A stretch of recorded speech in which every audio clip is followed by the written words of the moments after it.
When Marcus Thompson walked into Riverside High that crisp September morning, Dylan Reed and his crew thought they'd found their newest victim. A quiet transfer student with gentle eyes and an unassuming frame seemed like the perfect target for their twisted entertainment. They had no idea they were about to humiliate a three-time Arizona state wrestling champion, whose grip could crush bones and whose takedowns had left opponents unconscious on mats across the Southwest. What started as cruel laughter in a school cafeteria would end with Dylan's world crashing down in the most brutal way imaginable. Sometimes the prey turns out to be the predator, and sometimes karma wears wrestling singlets. Before we jump back in, tell us where you're tuning in from, and if this story touches you, make sure you're subscribed, because tomorrow I've saved something extra special for you. Marcus Thompson adjusted his backpack straps as he navigated the unfamiliar corridors of Riverside High School in Cedar Falls, Montana. The 17-year-old had perfected the art of invisibility during his first week, keeping his head down and his voice low. Moving from Phoenix to this small mountain town felt like stepping into a different world, where everyone knew everyone and newcomers were either embraced or devoured. Marcus had quickly learned he belonged to the latter category.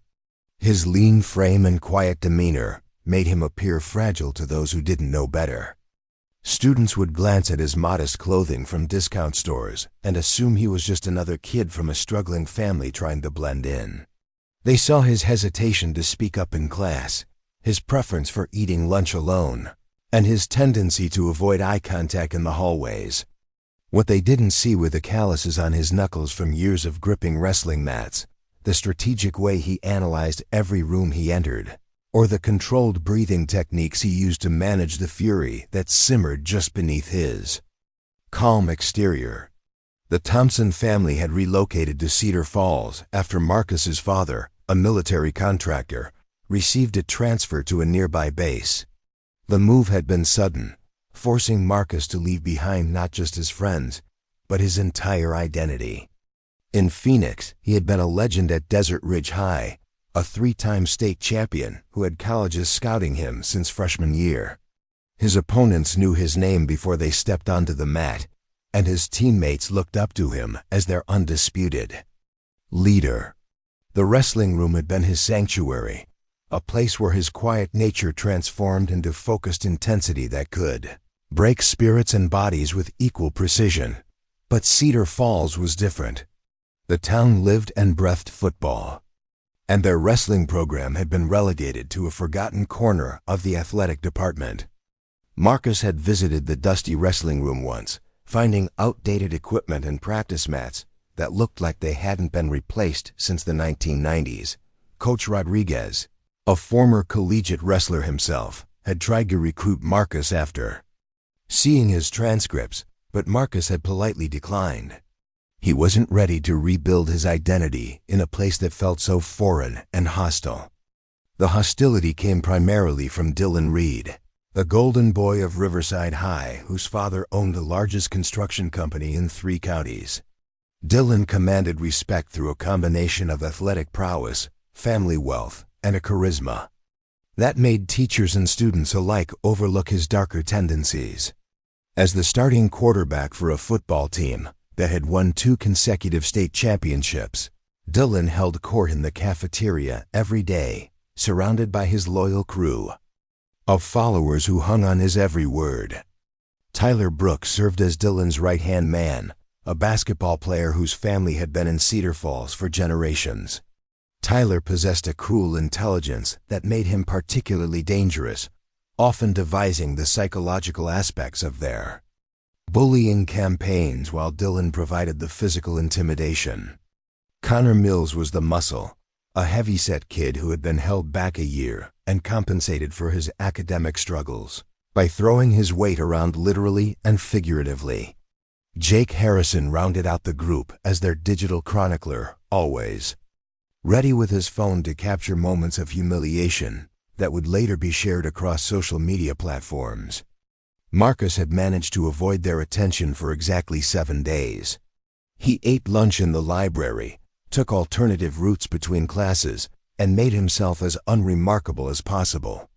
But invisibility only worked for so long in a school where Dylan's crew actively hunted for new targets to maintain their reputation as the apex predators of the social hierarchy.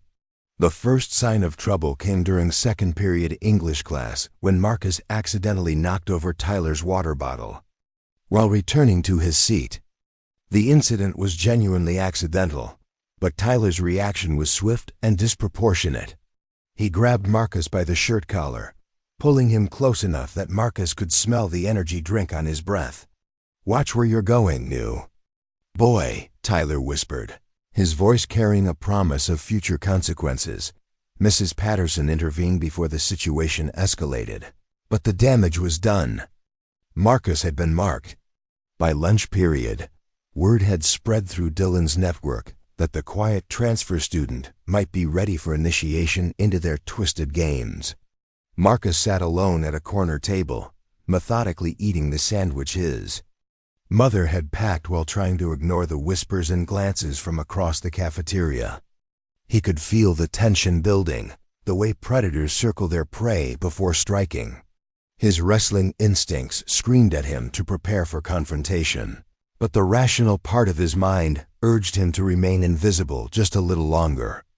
Dylan's approach was casual, almost friendly, as he slid into the seat across from Marcus with a smile that didn't reach his eyes. "Hey there, Marcus, right? I'm Dylan. Welcome to Riverside." The words carried a false warmth that made Marcus's skin crawl, but he nodded politely, hoping to deflect whatever was coming. Tyler, Connor, and Jake formed a loose semicircle around the table, blocking potential escape routes with practiced efficiency. "You know," Dylan continued, his voice carrying across the now quiet cafeteria, "we have traditions here for new students. Ways to help them feel welcome and find their place in our little community." His fingers drummed against the table in a rhythm that seemed designed to increase anxiety. "I was thinking you might be perfect for our homecoming committee. We could use someone with your particular qualities." Marcus remained silent, recognizing the trap being set but uncertain how to avoid it. His wrestling experience had taught him to read opponents, to identify their weaknesses and exploit them. But this was different. This was psychological warfare in an arena where physical prowess might not provide the advantage he needed. He thought about his brother David's advice about starting fresh, about leaving his fighting reputation behind and focusing on academics. But as Dylan's smile grew wider and more predatory, Marcus began to understand that some battles chose you, regardless of your intentions. The cafeteria had fallen completely silent now, with students sensing the drama about to unfold. Marcus felt the weight of dozens of eyes upon him, some curious, others sympathetic, but most simply hungry for entertainment. He recognized this moment from countless wrestling matches, the seconds before the referee's whistle when everything hung in balance and the slightest movement could determine victory or defeat. Dylan Reed had been the undisputed king of Riverside High since his freshman year, a position he'd earned through a combination of raw talent, family connections, and carefully cultivated intimidation. His father, Robert Reed, owned Reed Construction, the company responsible for building half the commercial structures in Cedar Falls over the past 2 decades. The Reed family name carried weight in a town where generational wealth and local influence mattered more than outsider credentials or academic achievements. The hierarchy at Riverside High functioned like a medieval court, with Dylan serving as the absolute monarch and his inner circle acting as his loyal knights. This power structure had been refined over years of subtle manipulation, strategic alliance building, and the systematic elimination of anyone who dared challenge their authority. Teachers turned blind eyes to their behavior, partly out of fear of the Reed family's influence on school board decisions, and partly because Dylan possessed enough charm to convince adults that any reported incidents were simply misunderstandings or exaggerations. Tyler Brooks represented the intellectual backbone of Dylan's operation, a role that made him perhaps the most dangerous member of the group. Unlike Dylan, whose cruelty often stemmed from impulse and entitlement, Tyler approached bullying with calculated precision.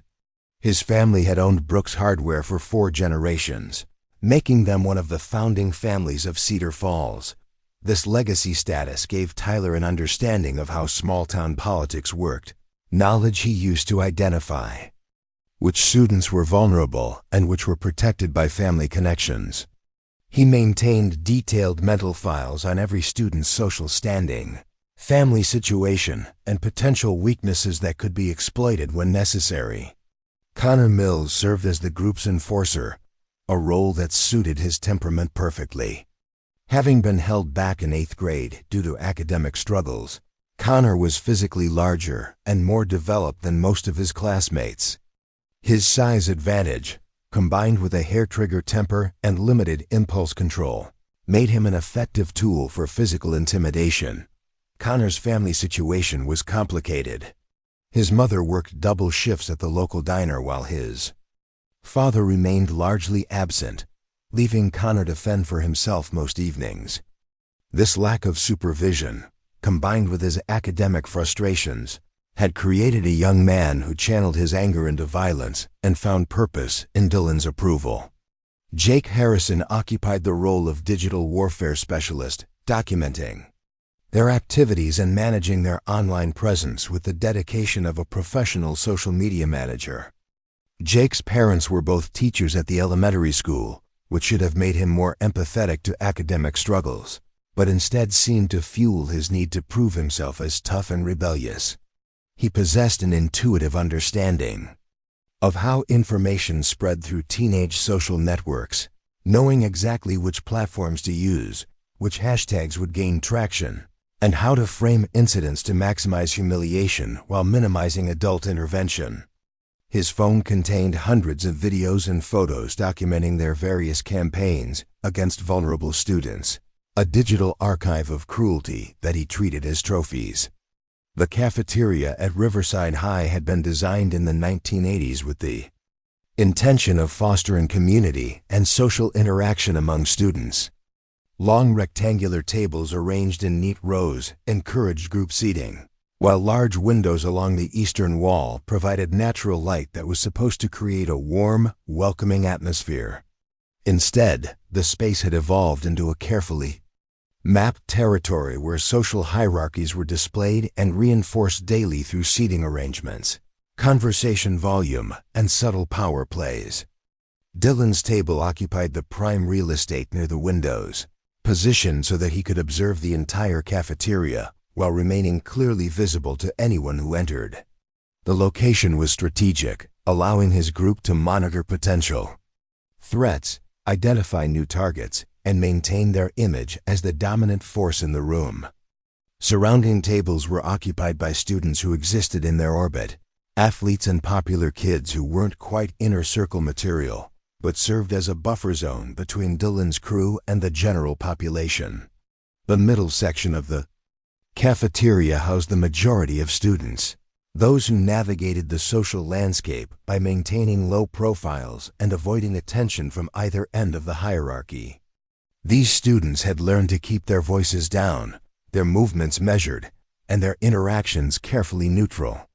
They understood that visibility could be dangerous, that standing out in any way might attract unwanted scrutiny from Dylan's group. Their conversations revolved around safe topics, their laughter was restrained, and their entire demeanor reflected the constant tension of living under surveillance. The far end of the cafeteria, near the kitchen entrance and away from the windows, was where the vulnerable students congregated. These were the kids who had already been marked as targets, the ones who ate quickly and left as soon as possible, the ones whose every movement was monitored for signs of weakness that could be exploited. Marcus had instinctively chosen a table in this section, recognizing the unspoken rules that governed the space and attempting to position himself among those who were similarly trying to avoid attention. Preparing and narrating this story took us a lot of time, so if you are enjoying it, subscribe to our channel. It means a lot to us. Now back to the story. The morning of the confrontation had started like any other.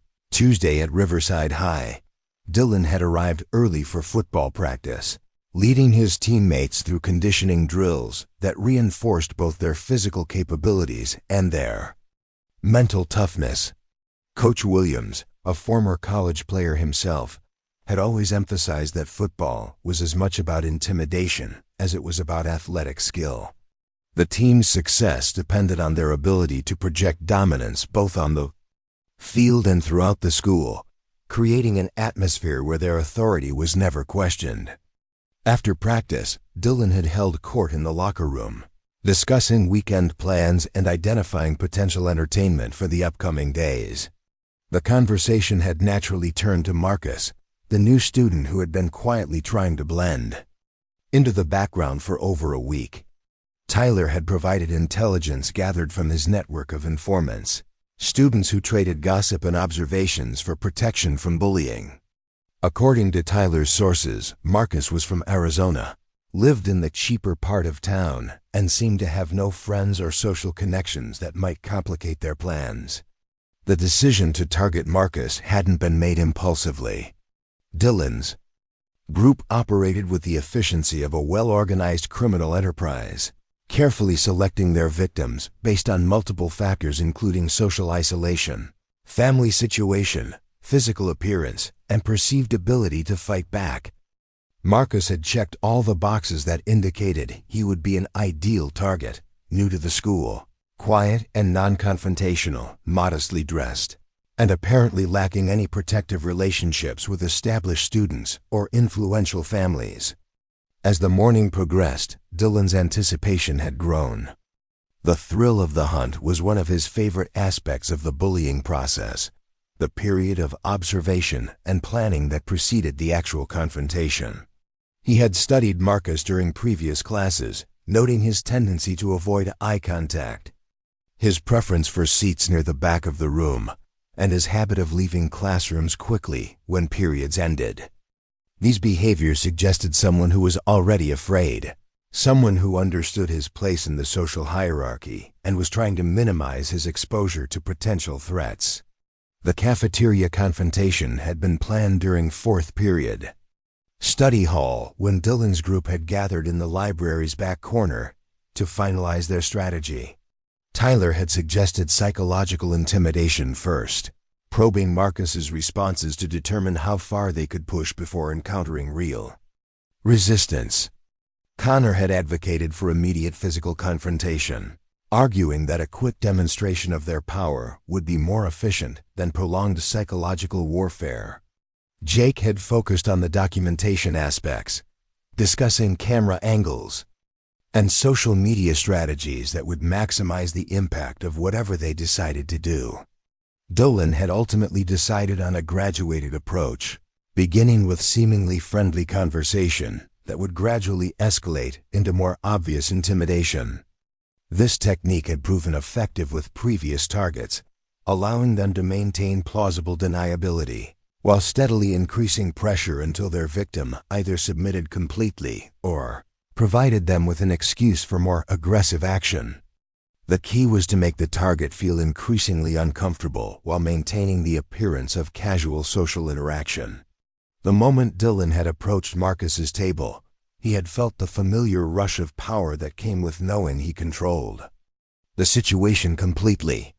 The cafeteria's atmosphere had shifted immediately, conversations quieting as students recognized the signs of impending drama. Dylan thrived on this attention, understanding that his reputation depended as much on public displays of dominance as it did on private acts of intimidation. Every student watching would remember this moment, reinforcing the message that challenging Dylan Reed's authority was futile and dangerous. Marcus's reaction had been exactly what Dylan had expected from his previous targets. The slight tensing of shoulders, the way his hands had stilled on his sandwich, the careful neutrality of his expression all indicated someone who was trying to avoid confrontation while simultaneously preparing for it. Dylan had seen these same responses from dozens of other students over the years, and he had learned to read them like a roadmap to victory. What Dylan couldn't see, however, was the way Marcus's breathing had shifted into the controlled rhythm. he had learned during years of wrestling training. He couldn't detect the subtle way Marcus had positioned his feet for optimal balance and mobility, or the almost imperceptible loosening of his shoulders that indicated combat readiness rather than submission. Dylan's experience with intimidation had taught him to recognize fear, but he had no framework for identifying the calm focus of a trained fighter who was simply choosing not to engage. The conversation that followed would be remembered by everyone present, but for reasons none of them could have anticipated. Dylan had entered the interaction expecting to establish dominance over another weak victim, but he was actually beginning a confrontation with someone whose capabilities extended far beyond anything he had previously encountered.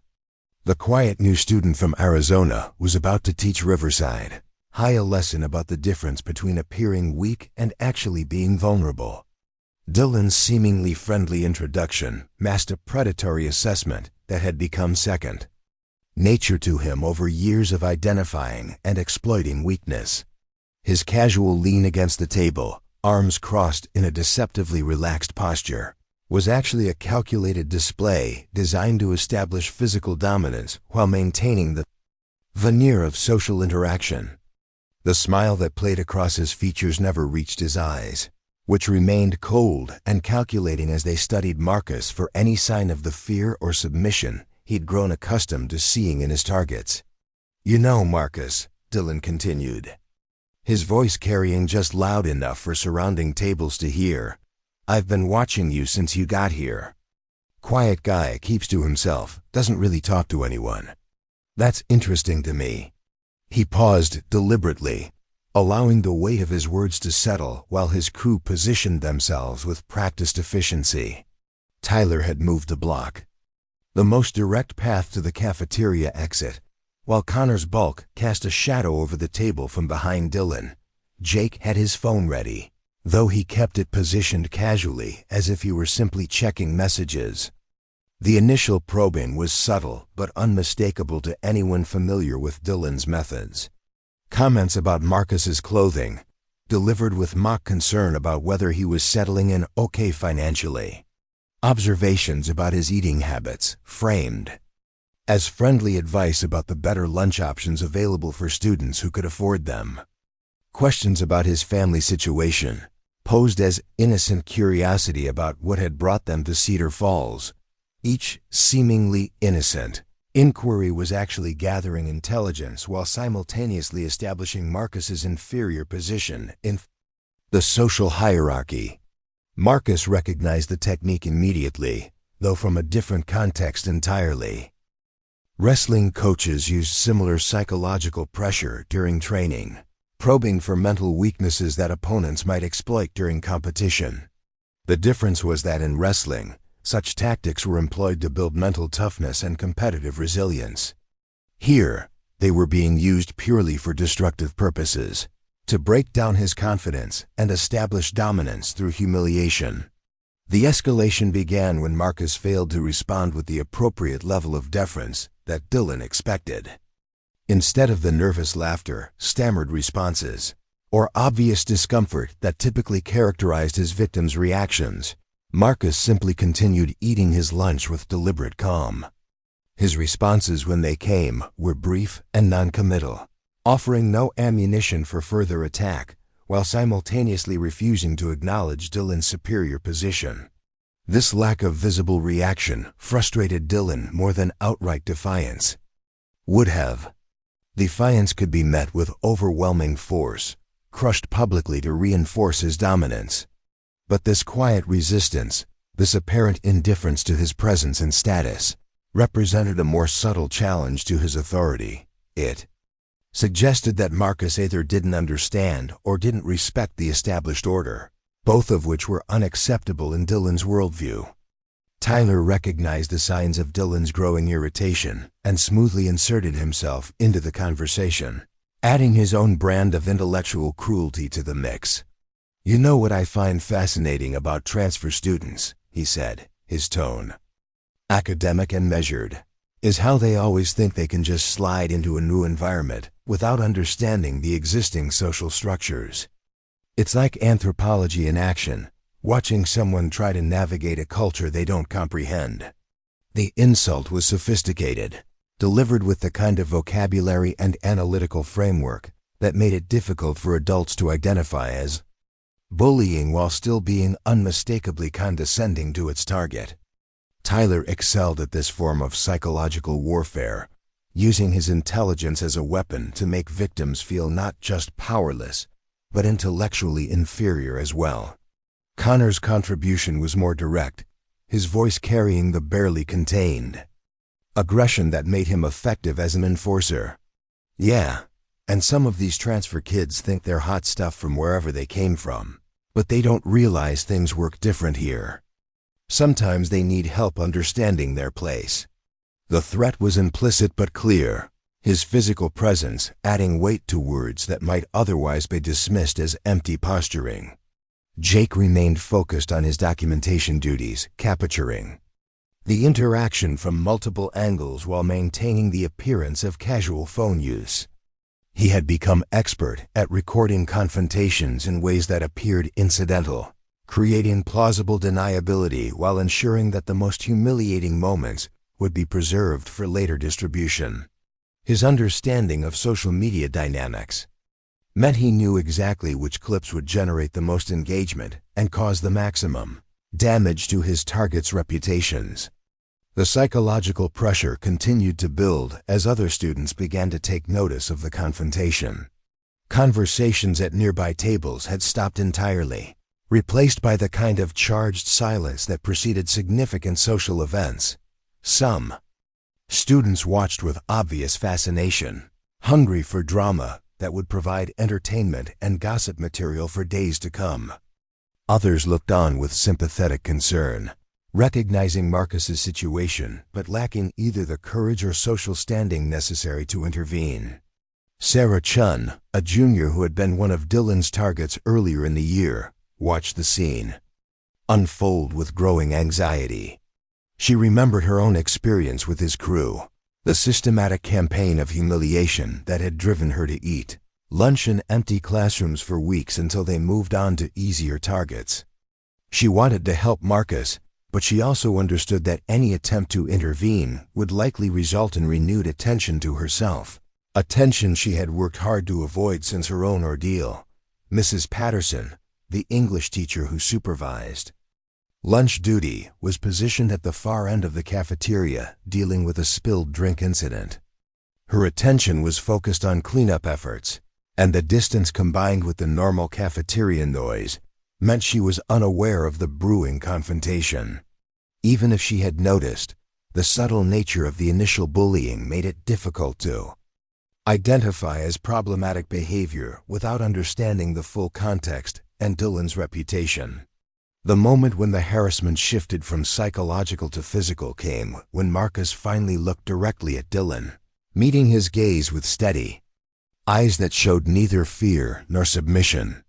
This direct eye contact was interpreted by Dylan as a challenge, a violation of the unspoken rules that governed interactions between predators and prey in his carefully constructed social ecosystem. "I think our new friend here doesn't understand how things work," Dylan announced to his crew, his voice loud enough to ensure maximum audience participation. "Maybe he needs a more hands-on orientation to Riverside High culture." The words were accompanied by a gesture that brought Connor closer, the enforcer's presence now overtly threatening rather than merely intimidating. Marcus felt the familiar pre-competition calm settle over him, the same mental state he had cultivated during hundreds of wrestling matches. His heart rate remained steady, his breathing controlled, his muscles loose and ready. Years of facing opponents who outweighed him by 30 pounds or more had taught him that size and aggression were less important than technique, timing, and mental discipline. What Dylan's crew saw as weakness was actually the stillness of a coiled spring, ready to release devastating force at the optimal moment. The first physical contact came when Tyler reached across the table to grab Marcus's sandwich, a seemingly minor act of theft that was actually a test of boundaries. "This looks good," Tyler said with mock appreciation. "I bet your mom packed this with lots of love." Too bad you won't be finishing it. The action was designed to provoke a response that would justify escalation while also demonstrating Marcus's powerlessness to protect even his basic possessions. Marcus's response was swift and unexpected. His hand shot across the table with lightning speed, his grip closing around Tyler's wrist with enough force to stop the theft attempt instantly. The pressure he applied was precise, targeting nerve clusters that wrestlers use to control opponents' hands and arms. Tyler's expression shifted from smug confidence to shocked pain as he realized he couldn't pull free from Marcus's seemingly effortless grip. "I think you should put that back," Marcus said quietly, his voice carrying none of the tension that the situation seemed to warrant. His tone was conversational, almost friendly, but there was something underneath it that made the surrounding students lean forward in their seats. This was not the response they had expected from Dylan's latest victim. The moment stretched for several seconds, Tyler struggling against Marcus's grip while Dylan processed what he was witnessing. No one had ever responded to their intimidation tactics with physical resistance, especially not with the kind of controlled confidence that Marcus was displaying. The psychological dynamic that had seemed so clear just moments before was suddenly in question. Connor moved to intervene, his bulk shifting forward to intimidate Marcus into releasing Tyler, but he stopped when he saw something in Marcus's eyes that gave him pause. There was no panic, no desperation, just a calm assessment that suggested Connor's size advantage might not be as decisive as he had assumed. For the first time in his career as Dylan's enforcer, Connor found himself uncertain about the outcome of a physical confrontation. The cafeteria had fallen completely silent now, every student recognizing that they were witnessing something unprecedented. The established order that had governed their social interactions for years was being challenged in real time, and no one was certain what would happen next. Some students were already reaching for their phones, sensing that they were about to witness something worth recording and sharing.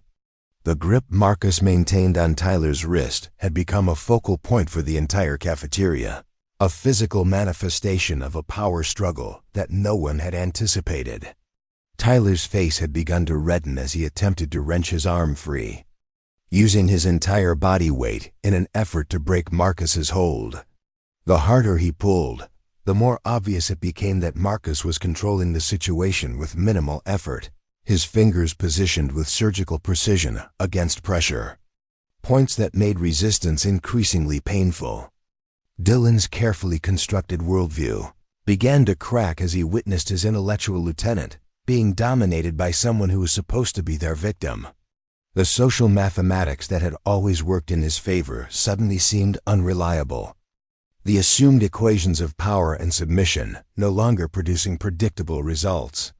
His reputation depended on swift, decisive victories that reinforced his position at the top of the hierarchy. This unexpected resistance threatened to undermine everything he had built. "Let him go," Dylan commanded, his voice carrying the authority he was accustomed to having obeyed without question. But the words lacked the confidence that usually made them effective, betraying his uncertainty about how to handle a situation that had deviated so dramatically from his expectations.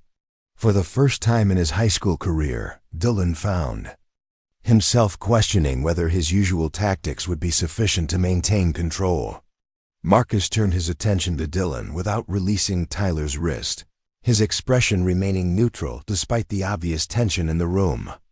"He can have his hand back when he puts my sandwich down," Marcus said calmly, as if he were negotiating a simple business transaction rather than engaged in a public confrontation with the most feared students in school. His tone suggested that he viewed the entire situation as a minor inconvenience rather than a serious threat to his well-being. The reasonableness of Marcus's demand created an unexpected problem for Dylan's crew. They were accustomed to dealing with victims who either submitted immediately or responded with emotional outbursts that justified escalation. Marcus's calm rationality made it difficult to frame him as the aggressor, even as he maintained physical control over Tyler with obvious expertise. The optics of the situation were becoming increasingly unfavorable for Dylan's narrative of justified dominance. Sarah Chun found herself holding her breath as she watched the standoff unfold, her own memories of victimization making her acutely aware of the courage Marcus was displaying. She had never seen anyone successfully resist Dylan's crew, and the possibility that someone might actually stand up to them filled her with a mixture of hope and terror. If Marcus could challenge their authority successfully, it might inspire others to resist as well. But if he failed, the retribution would likely be more severe than anything they had inflicted before. Connor's hesitation was becoming increasingly apparent to the watching students, his usual quick resort to physical intimidation replaced by careful assessment of an opponent who seemed far more dangerous than his appearance suggested. The enforcer role that had always come naturally to him suddenly felt complicated, requiring tactical thinking that didn't match his preferred approach of overwhelming force. He could sense that Marcus was different from their previous targets, but he lacked the experience necessary to adjust his strategy accordingly. Jake continued recording the confrontation, but his usual confidence in capturing victorious moments had been replaced by uncertainty about how the encounter would end. His social media instincts told him that dramatic footage of Dylan's crew being challenged could generate significant attention, but he wasn't sure whether that attention would benefit or damage their reputation. The narrative that had always favored his friends was suddenly in question. Mrs. Patterson finished dealing with the spilled drink incident and began making her way back toward the center of the cafeteria, her movements slow enough that she remained unaware of the confrontation taking place at Marcus's table. The timing of adult intervention had always been something Dylan's crew managed carefully, ensuring that their activities concluded before authority figures could witness anything that might result in consequences. This situation was lasting longer than usual, increasing the risk of unwanted scrutiny. The physical discomfort Tyler was experiencing had progressed from annoying to genuinely painful, his attempts to free himself becoming more desperate as Marcus's grip remained unshakable.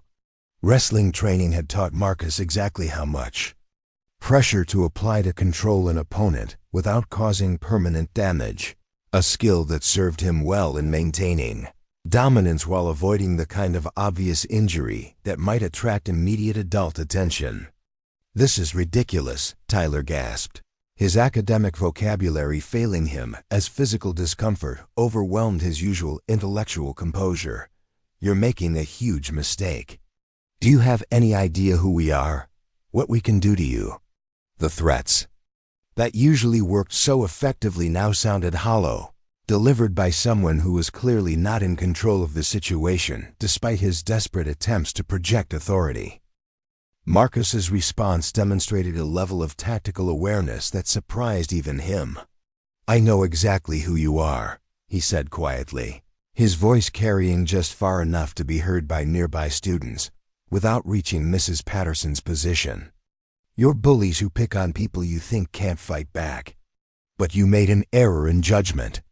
The words were delivered without malice or emotional investment, as if he were simply stating observable facts rather than issuing challenges.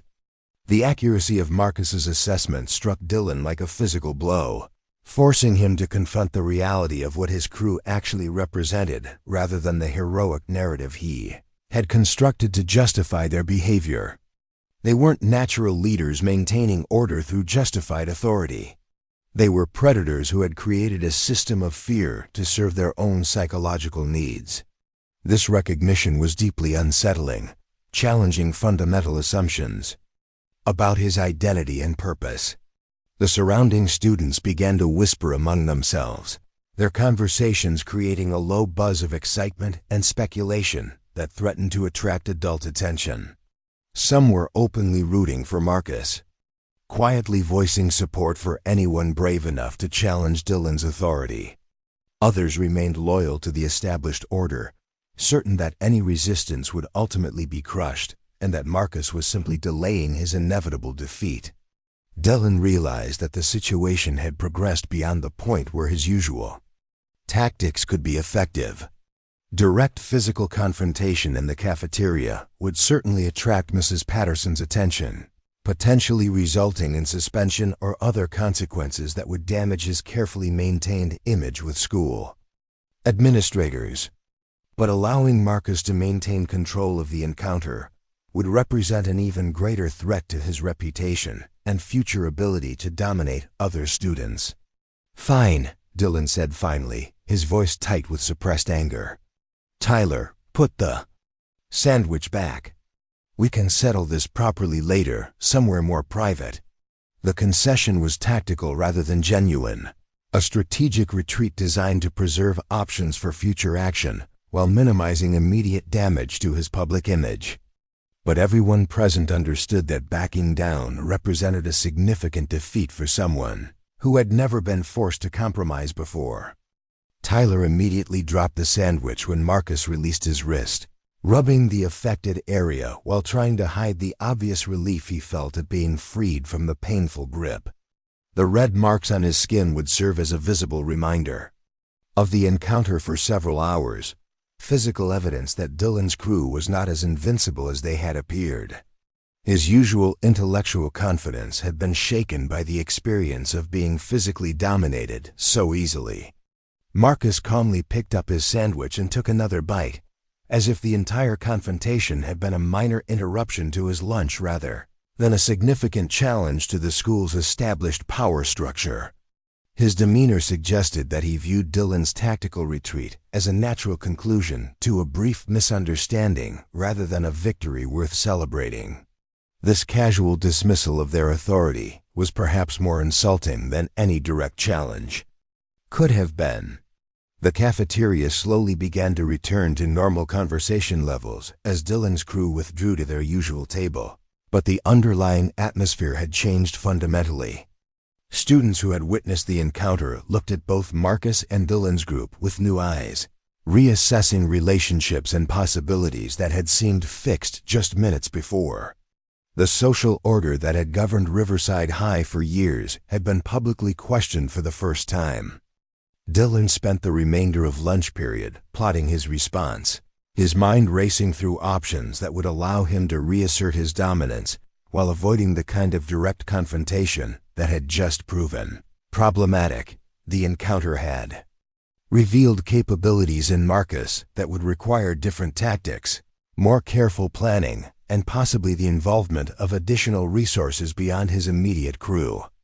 But backing down was not an option he could accept without completely undermining his position. The bell-ending lunch period rang just as Mrs. Patterson finally made her way close enough to Marcus's table to potentially observe any remaining tension. The timing was fortuitous for everyone involved, allowing the confrontation to conclude without adult intervention while giving both sides time to process what had occurred and plan their next moves. But everyone present understood that this was merely the end of the first round in what promised to be a much larger conflict. The afternoon following the cafeteria confrontation brought an electric tension to Riverside High that could be felt in every corridor and classroom. Word of Marcus's unexpected resistance to Dylan's crew had spread through the student body with the speed and intensity of wildfire, transforming an ordinary Tuesday into something that would be remembered and discussed for months to come. Students who had never spoken to each other found themselves huddled in whispered conversations about what they had witnessed, debating the implications and speculating about what might happen next.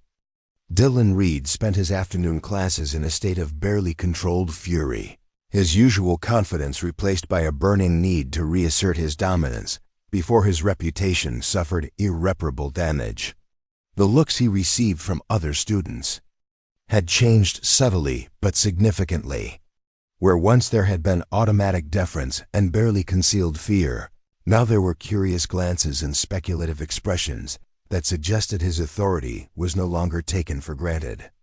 This shift in perception represented everything he had worked to avoid, a crack in the foundation of power he had spent years constructing. Tyler Brooks nursed his injured wrist throughout the afternoon, the persistent ache serving as a constant reminder of his humiliation at Marcus's hands. As the intellectual architect of their bullying campaigns, Tyler was accustomed to maintaining psychological distance from the physical aspects of intimidation. Being personally dominated in such a public and decisive manner had shaken his confidence in ways that went beyond mere physical discomfort. His role as strategic planner would require him to develop new approaches for dealing with an opponent who possessed capabilities they had never encountered before. Connor Mills found himself questioning assumptions about physical confrontation that had served as the bedrock of his identity within Dylan's crew. His hesitation during the cafeteria incident had been noticed by other students, potentially undermining his reputation as an enforcer who could be counted on to handle any situation through sheer intimidation and force. The realization that Marcus might represent a genuine physical threat to him personally was deeply unsettling, challenging his understanding of his own capabilities and role within the group.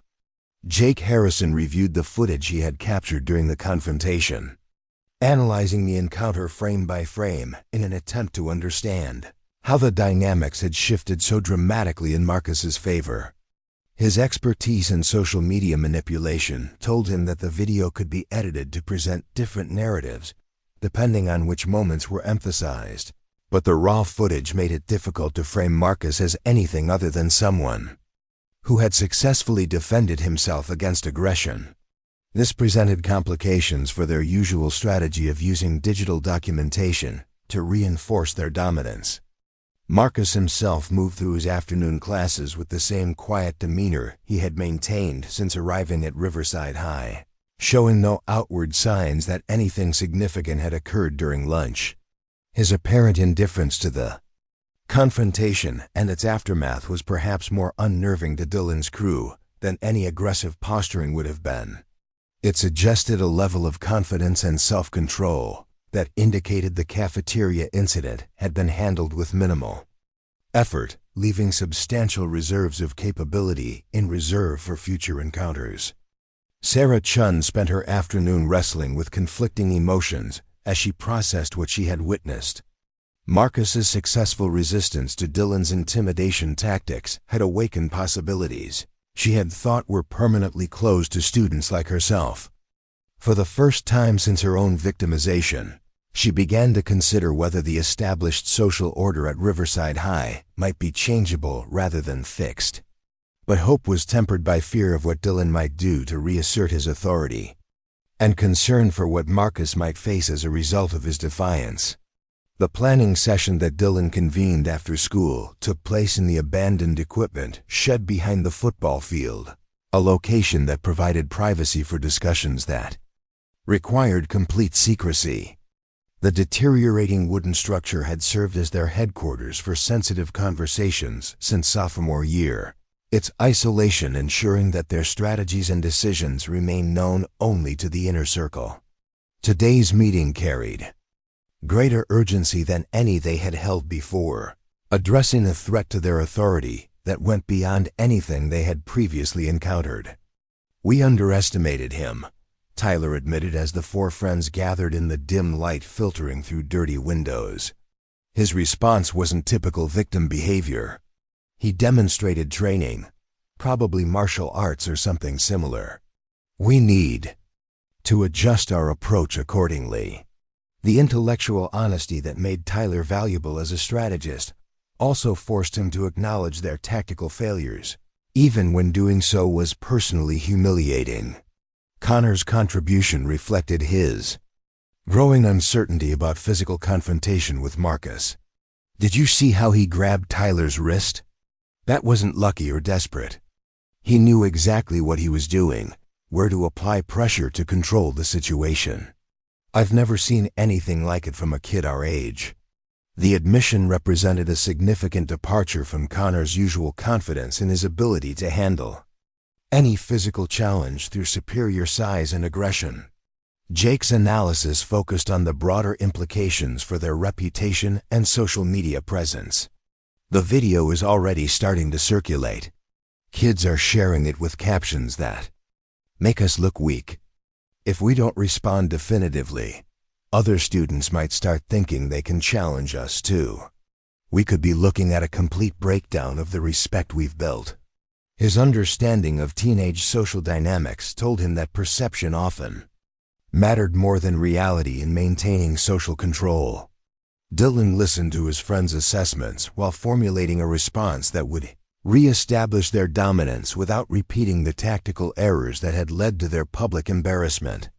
The solution he eventually proposed represented an escalation beyond anything they had attempted before. A comprehensive campaign designed to break Marcus's resistance through systematic humiliation that would serve as a warning to any other potential challengers. "Tomorrow is Thursday," Dylan announced, his voice carrying the cold determination that emerged when he felt genuinely threatened. "Thursday afternoon, after most teachers have left, but before the building is locked. We're going to teach our transfer student about Riverside High traditions in a way he'll never forget. And this time, we're going to make sure the lesson is documented properly for everyone to see." The plan that emerged from their discussion was more elaborate and cruel than their usual intimidation tactics, designed specifically to exploit what they perceived as Marcus's greatest vulnerability. Based on their observations of his quiet demeanor and apparent discomfort with attention, they concluded that public humiliation would be more effective than physical confrontation in breaking his resistance. The scheme they developed would force him into a situation where his wrestling skills would be irrelevant, leaving him helpless to prevent his complete social destruction. Thursday morning arrived with an unseasonable warmth that seemed to amplify the tension permeating Riverside High's corridors. Students moved through their classes with heightened awareness, sensing that the conflict between Marcus and Dylan's crew had not concluded with Tuesday's cafeteria encounter. Conversations were conducted in hushed tones, speculation running rampant about when and how the next confrontation would occur. Teachers noticed the unusual atmosphere, but attributed it to typical teenage drama rather than recognizing the signs of an impending crisis. Marcus maintained his routine with the same disciplined consistency that had characterized his approach since arriving in Cedar Falls.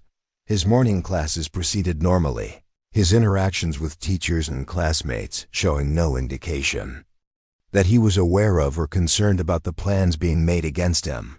This apparent obliviousness was actually careful observation, his wrestling experience having taught him to study opponents and anticipate their strategies even while projecting an image of vulnerability. The opportunity Dylan's crew had been waiting for presented itself during the final period of the day, when a combination of circumstances created the perfect conditions for their planned humiliation.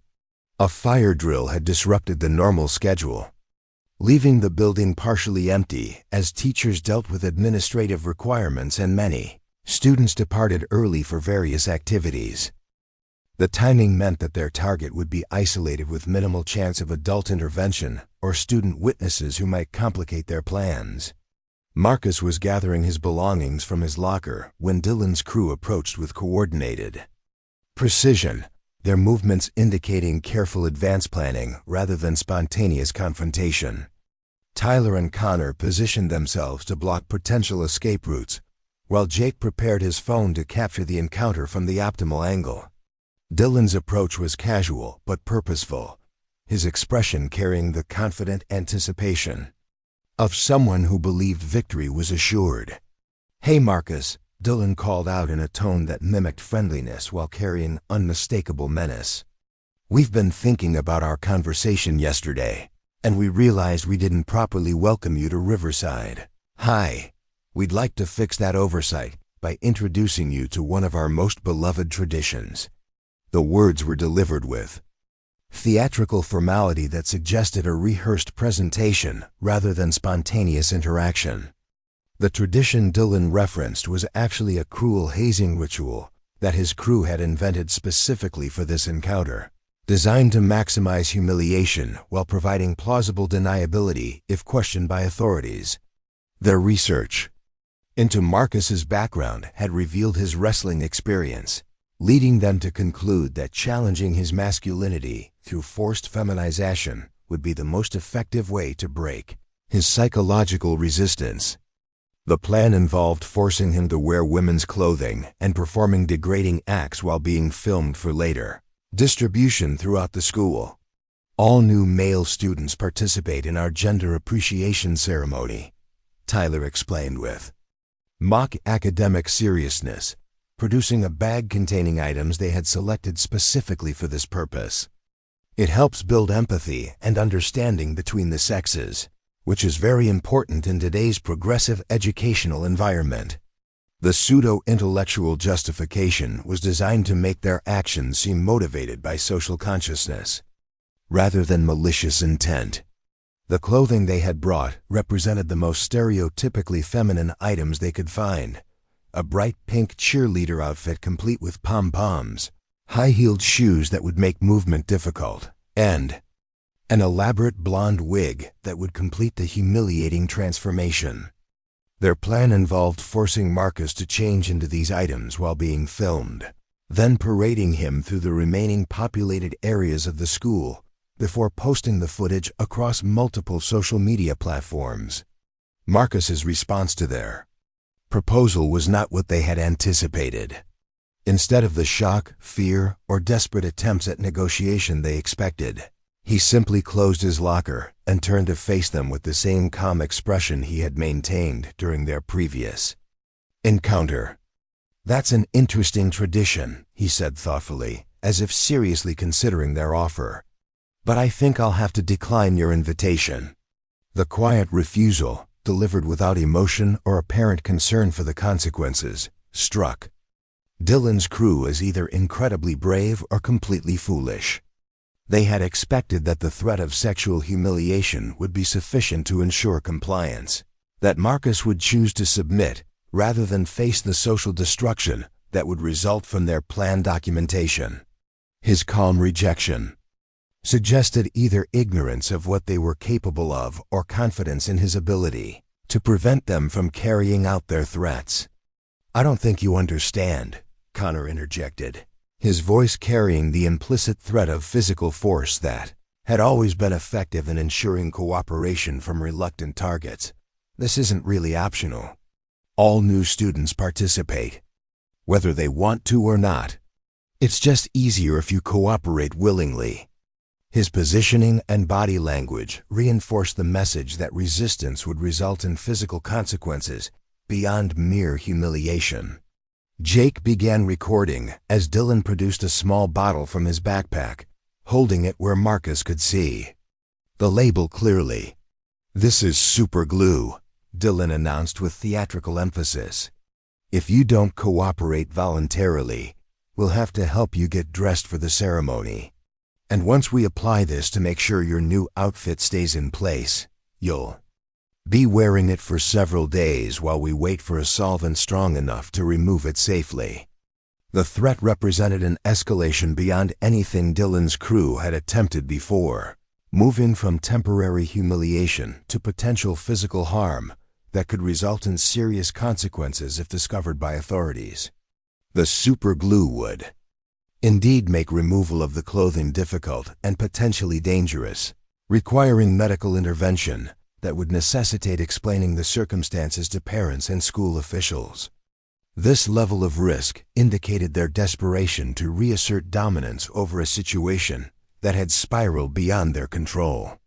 Marcus's reaction to the escalated threat was swift and decisive in ways that caught Dylan's crew completely unprepared. Instead of the fear or submission they expected, he simply smiled for the first time since arriving at Riverside High. The expression transformed his face completely, revealing a confidence and barely contained power that made their previous interactions seem like careful restraint rather than genuine passivity. "You know what?" Marcus said conversationally, beginning to remove his jacket with deliberate slowness. "I think that's actually a great idea. Let's have your ceremony right here, right now. But there's something you should probably know about me first." He folded his jacket carefully and set it aside, his movements controlled and purposeful in ways that suggested he was preparing for physical activity rather than surrender. The revelation that followed would be discussed and retold throughout Cedar Falls for years to come, transforming Marcus Thompson from a quiet transfer student into a local legend whose story would inspire countless other victims of bullying to find their own courage. As he removed his loose-fitting shirt, exposing a physique that had been carefully hidden beneath baggy clothing, Dylan's crew finally understood the magnitude of their miscalculation. Marcus's torso revealed the results of years of intensive athletic training, muscle definition that spoke of countless hours spent in wrestling rooms and gymnasiums perfecting techniques designed to control and dominate opponents who often outweighed him significantly. Scars from competitions and training accidents marked his skin like a roadmap of dedication to a sport that demanded everything from its practitioners. This was not the body of someone who could be easily intimidated or physically controlled by teenagers who had never faced genuine resistance. "I'm Marcus Thompson," he announced calmly, his voice carrying a new authority that filled the empty hallway. "Three-time Arizona state champion in wrestling, division winner at nationals, and I've been training since I was 6 years old. Now, did you say something about wanting to dress me up in girls' clothes?" The question was delivered with such casual confidence that it took several seconds for its implications to register with his would-be tormentors. The transformation in Marcus's demeanor was complete and terrifying in its implications. Where moments before there had been a quiet student trying to avoid confrontation, now there stood someone who radiated the kind of controlled violence that came from years of sanctioned combat sports. His stance had shifted subtly but significantly. Feet positioned for optimal balance and mobility, hands loose and ready, entire body language communicating that he was no longer interested in avoiding conflict. Dylan felt his mouth go dry as he processed this new information, his mind racing to reassess a situation that had suddenly become far more dangerous than he had anticipated. Wrestling champions didn't achieve their status through luck or favoritism. They earned it by defeating opponents who were specifically trained to hurt them. The quiet transfer student he had planned to humiliate was actually someone whose entire identity had been forged in an arena where physical dominance was determined through skill rather than social manipulation. Tyler's intellectual approach to bullying had not prepared him for encountering someone whose physical capabilities exceeded anything he had researched or experienced. Wrestling was a sport that attracted individuals who were comfortable with violence, who had learned to channel aggression into technical precision that could incapacitate opponents within seconds. The grip that had controlled his wrist so easily suddenly seemed less like lucky positioning and more like the casual application of skills that could cause serious injury if fully deployed. Connor's role as enforcer had always depended on his size advantage over smaller, untrained targets who lacked both the skill and confidence necessary to resist his intimidation tactics. Facing someone who had spent years learning to defeat larger, stronger opponents represented a complete reversal of the physical dynamics he relied upon. Wrestling training specifically prepared athletes to handle size disadvantages through superior technique, conditioning, and mental toughness.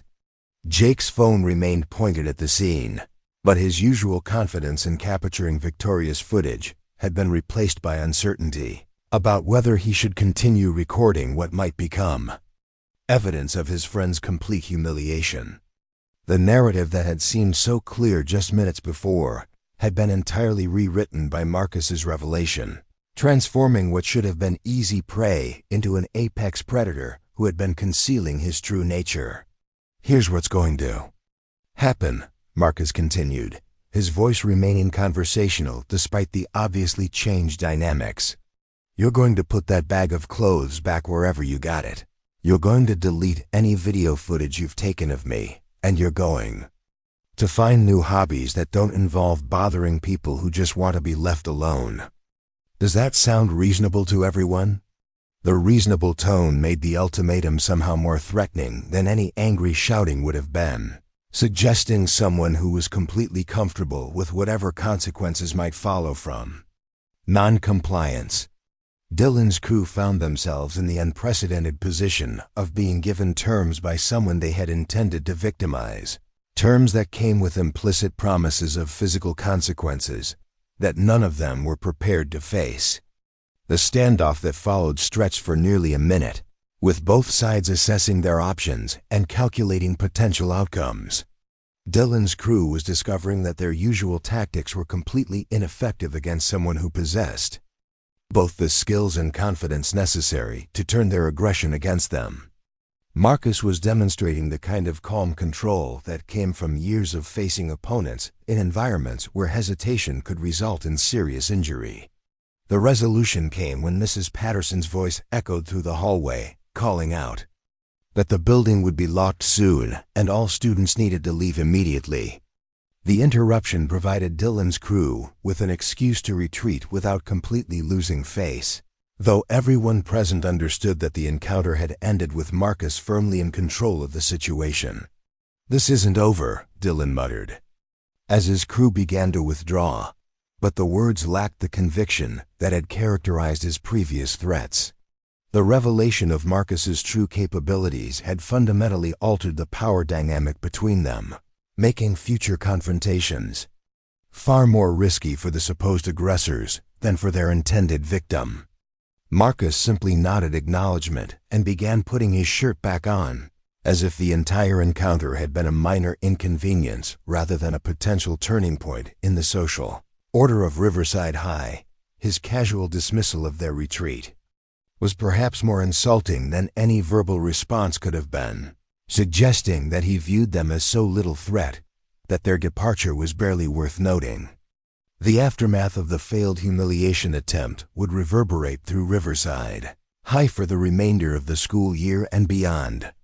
Students who had witnessed Dylan's crew retreat from a confrontation they had initiated began to question whether the established social hierarchy was as stable as it had appeared. Marcus Thompson's quiet strength had provided a blueprint for resistance that other potential victims would remember and potentially emulate. Dylan Reed's reputation never fully recovered from his crew's public defeat at Marcus's hands. The revelation that their latest target was actually a trained fighter who had been holding back during their previous encounters undermined the image of invincibility that had been central to maintaining their dominance. While they remained popular among certain segments of the student body, the fear that had been the foundation of their power was significantly diminished. Marcus continued his quiet existence at Riverside High, but with a new understanding among his classmates about what lay beneath his unassuming exterior. Students who had been potential targets of bullying found themselves with an unlikely protector, someone whose very presence served as a deterrent to aggressive behavior from would-be predators. The wrestling program, previously ignored and underfunded, suddenly found itself with renewed interest as Marcus's story spread throughout the community. The true victory belonged not to any individual but to the principle that bullies could be defeated by those who possessed the courage and capability to stand against them.